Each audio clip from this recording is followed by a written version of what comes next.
Hi, everyone. Welcome to my talk. Thank you for attending. My name is Holly Han. I'm a postdoc at Los Alamos National Laboratory based in New Mexico, United States. And at the same time, I'm a volunteer early career researcher at ICCI at the COP meeting in Dubai.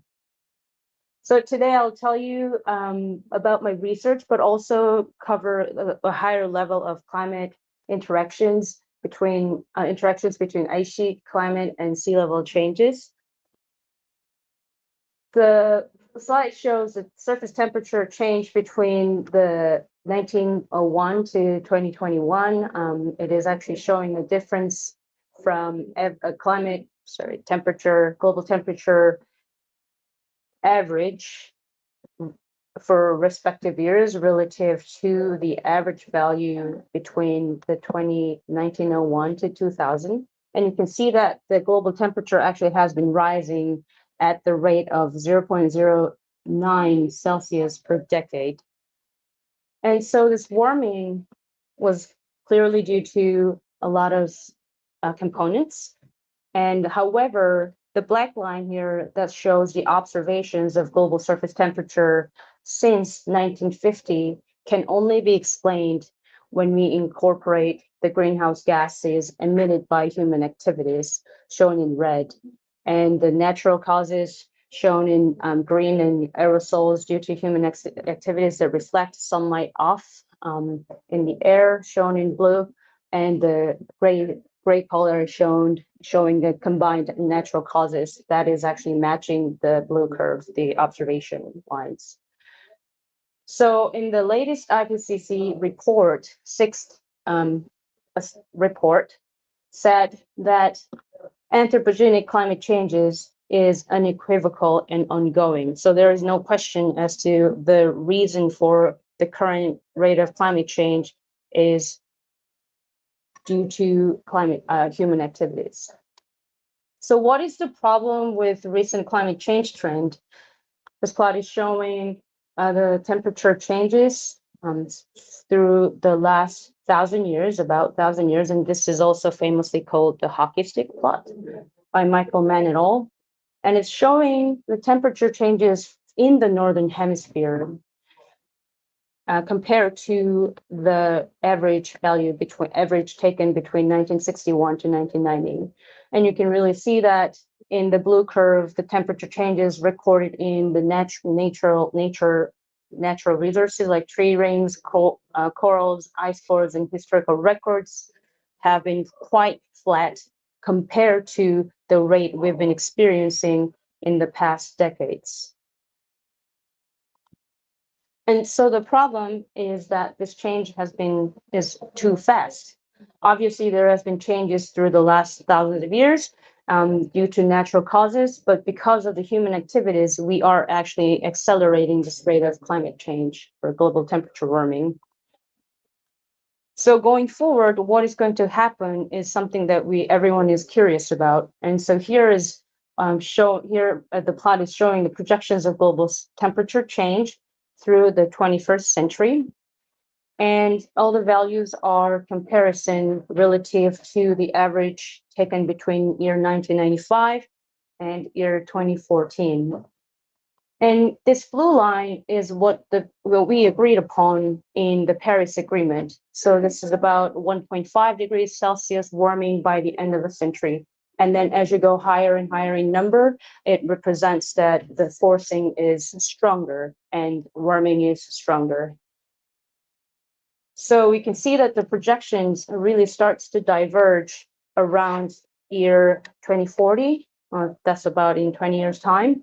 And it implies that the decision that we make today will really matter tomorrow. And it really also implies that the importance of taking immediate action. So what does the spatial pattern of warming across the globe look like? Taking these different scenarios, these line scenarios into spatial patterns. On the first right top is showing the annual mean temperature change by the end of the 21st century when we take the path of warming the globe by 1.5 degrees. And on the top right is changing 2 degrees, and the left bottom is changing 3 degrees, and the right bottom plot is the temperature projected when we in the scenario of 4 degrees of global warming. And we can see that in the top two plots, the Arctic regions are amplified due to the polar amplifications. And so the average values, when it's mapped across the global coverage, you can really see that the red regions are going to experience a lot higher global warming compared to the average value.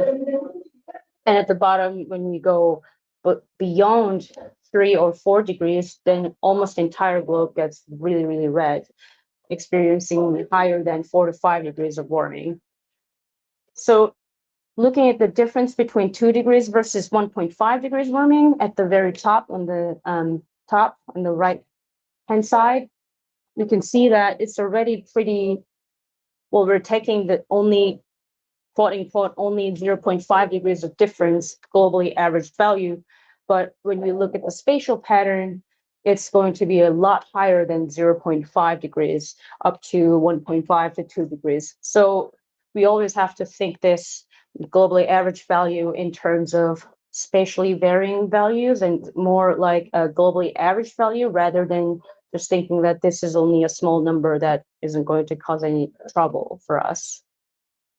And this difference plot obviously gets redder and redder as you go higher degrees. So at the bottom, difference between 4 degrees warming scenario versus 1.5 degree warming scenario, the difference is going to reach more than 2.5 degrees.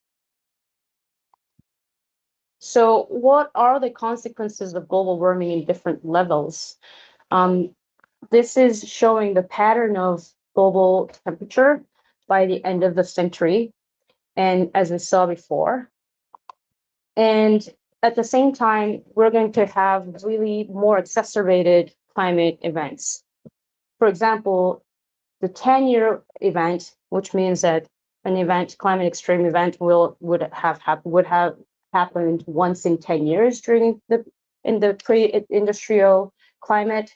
At present day, it is now likely happening at 2.8 times per 10 years. And if you compare the projected differences between 1.5 degrees warming scenario versus 2 degrees, that is now jumping up to 4.1 times more and 5.6 times more respectively. And as for the 50-year event, again, if you compare 1.5 degrees warming scenario versus 2.5 warming scenarios, what used to happen every 50 years is going to happen 8.6 times and 12.9 times more in respective scenarios. So we can really see that this small shift in global average temperature is going to cause very dramatic consequences when it comes to climate extreme events. So what will the sea level look like in the future in response to global warming? This is showing the rate of sea level change in the past 21st century. We had the tide gauge records suggest that the sea level has been rising at 0.7 millimeters per year for the first part of the 20th century, and at 2 millimeters per year at the mid to towards the end of the 20th century. And then right now we're seeing at the end of the 20th century, we've been seeing about 3.3 millimeters per year sea level rise rate. So the question is, what is going to happen in the future? So similar to projections of global temperature, this is projections of sea level in different scenarios. And the green blue line RCP 2.6 scenario is where we keep the low emission as we've agreed upon during the Paris Agreement. And as you go redder and redder, sea level is going to increase more, and the possibility of experiencing dramatic sea level rise increases as well. So where would the sources of this dramatic sea level change or future sea level change are mostly the polar ice sheets in Greenland and Antarctica. In Greenland, there's about 6 meters equivalent sea level ice volume locked up. And in Antarctica, there's about 57 and 58 meters of sea level equivalent ice volume locked up in Antarctica. So that's a pretty big amount. And so what would happen when we melt these ice sheets, when these ice sheets start melting? Our intuition or our intuitive imagination suggests that sea level will rise globally uniformly, but actually that's not true.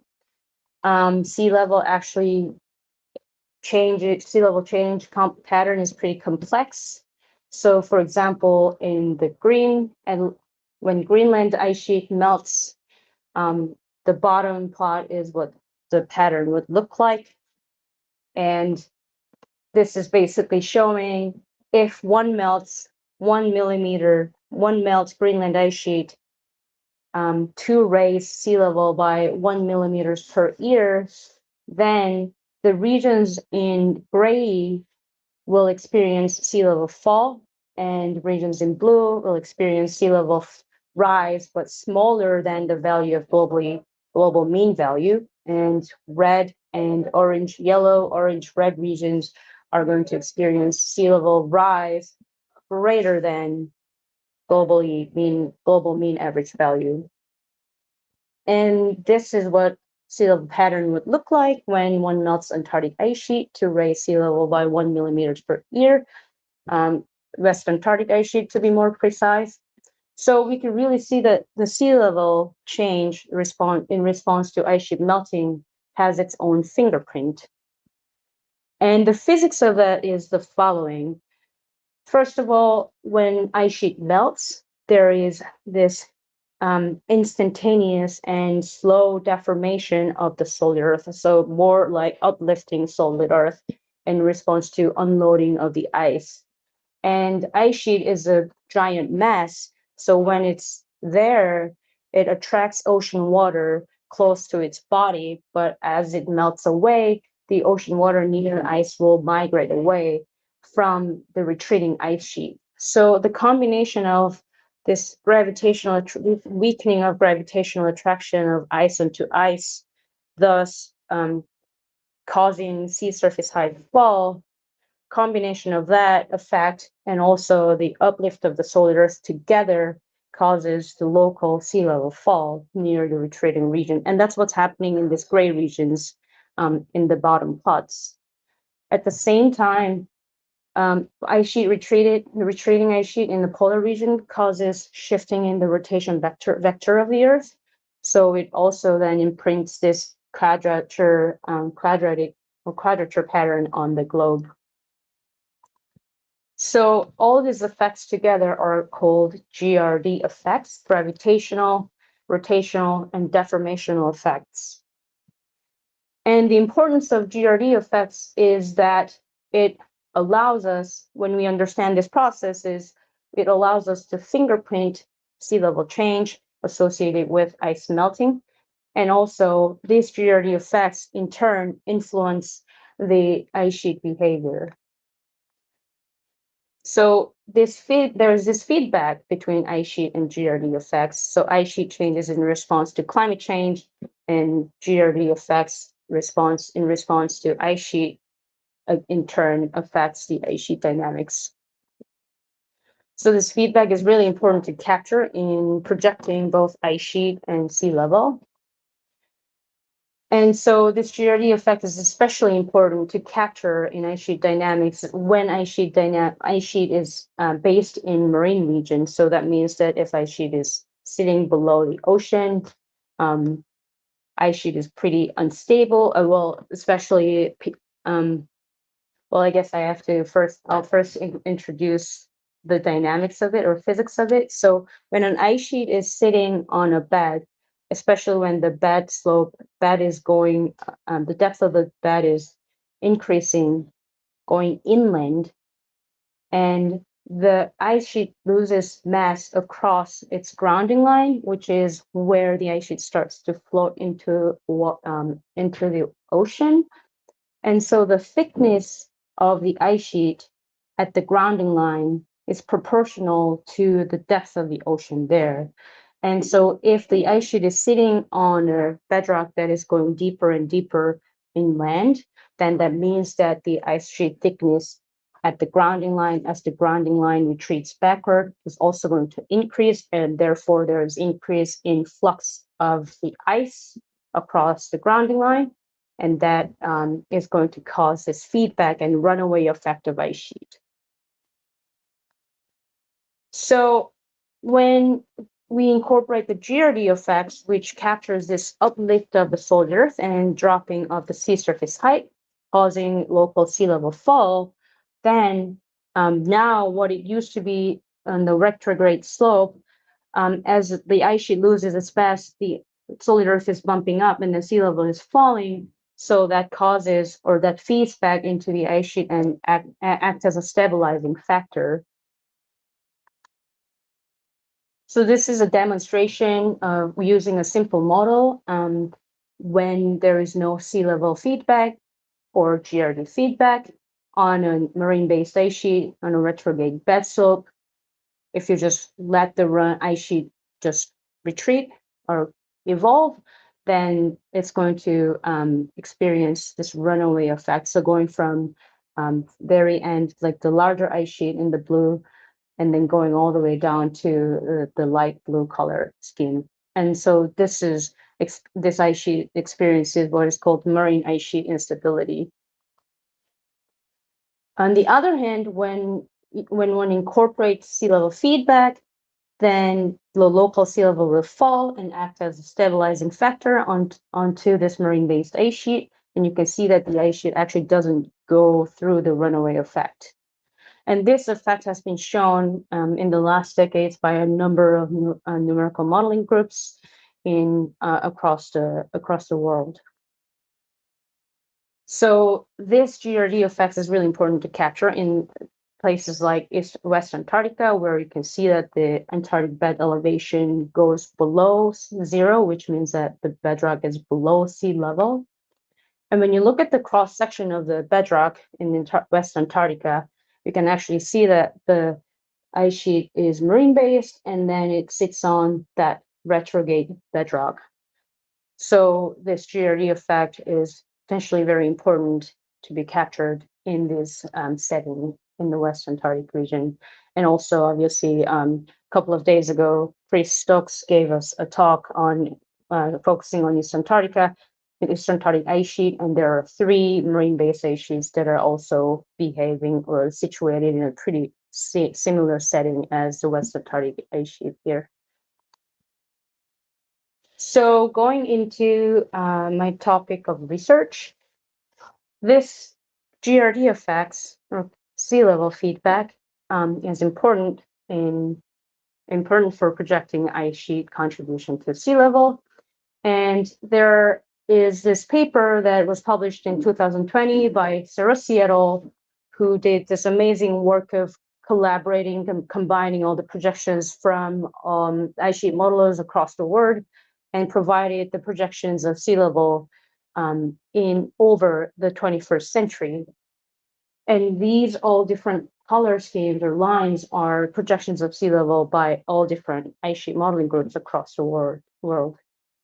But in this plot, there are no GRD effects. There are no ice sheet models that are who's capturing GRD effects, and that is really not to blame, because GRD effects, or what is also called, used to be called what is also known as GIA effects in the paleo community, used to be known as really important for long time scale ice dynamics, but not really for the future, like short-term, decadal, or even centennial timescale ice sheet projections. So the GRD effects have not been really captured in this future ice sheet modeling community work. And so these ice sheet models either assume that the sea level change is globally uniform, or they just don't have sea level as a component at all. So here I'm working at Los Alamos National Laboratory and using US Department of Energy ice sheet model component of the Earth system model, MALI. And so I've taken this model and I've coupled, or another, in an easier term, I've made the ice sheet to be able to capture the GRD effects and ran through a variety of scenarios of ISMIP6. And I don't know why this text keeps coming up. It doesn't show up on my slide, but I think it's, yes. So ignore the text at the in the middle.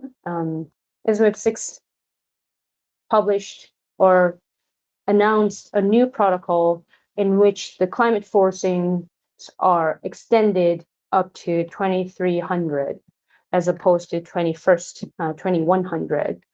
So these are all different type of experiments, but I'm focusing only on few. So I've taken some high-end and low-end forcing scenarios and applied to the MALI ice sheet model and also the coupled MALI and sea level model.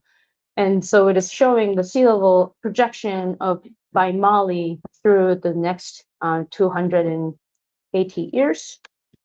The blue line is showing the control results control scenario where the forcing, climate forcing, is just fixed to present day, and we're not really changing anything. And in the blue line is the low end scenario where it's close to the Paris Agreement goal, which is about 1.5 degrees scenario warming. And then the red line is a little bit higher end climate temperature rise of about 3 degrees or 4 degrees, and same for the purple line at the bottom, but using different climate model. So the dashed line here is showing the projection of ice sheet model when it doesn't capture GRD effects. And the solid lines here now are showing the results of the model that captures GRD effects. And how to see this, how to interpret this results is you can see that the lines are a little bit higher when the solid lines are sitting higher and when we're capturing GRD effects.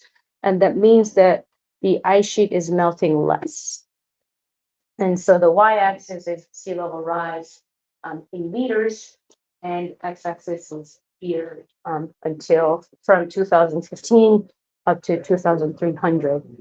And you can really see that this strength of the forcing in the very high end forcing scenario, or strength of the sea level feedback, more precisely, is really strong. It maintains or retains about 30% more ice when GRD effects is captured, and in number it's about 0.8 meters of sea level equivalent ice volume.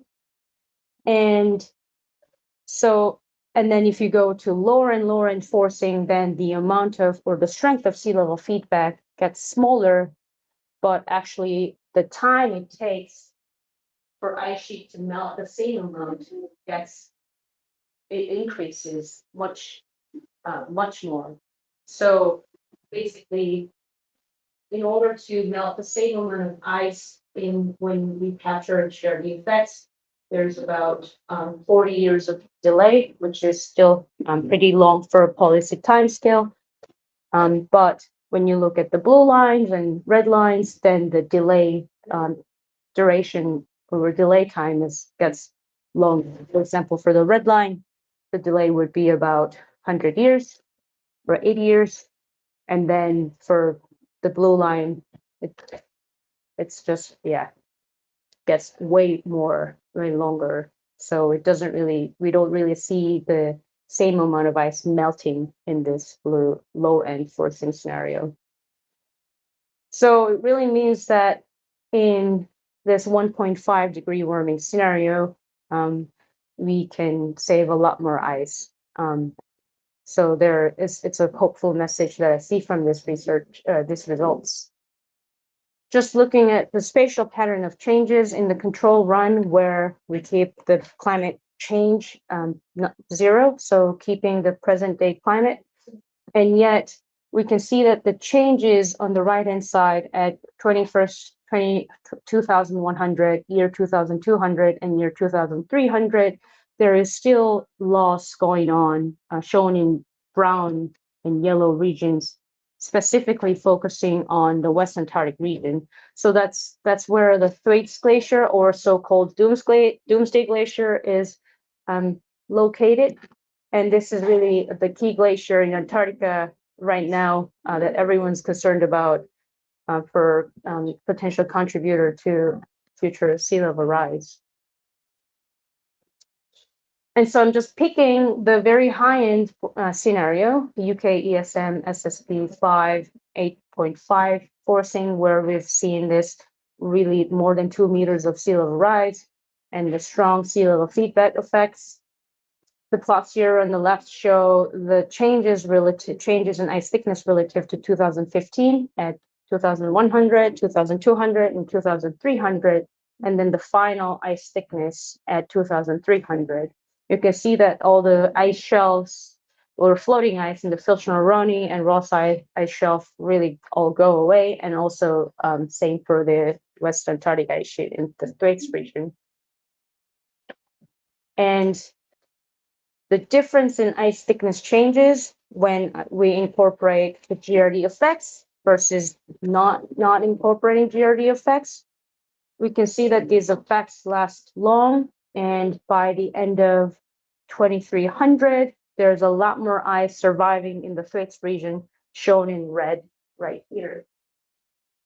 And that is, again, going back to this sea level fall or deformation GRD effects shown in this plot right here, where the brown regions are showing where sea level has fallen more than when we don't incorporate GRD effects.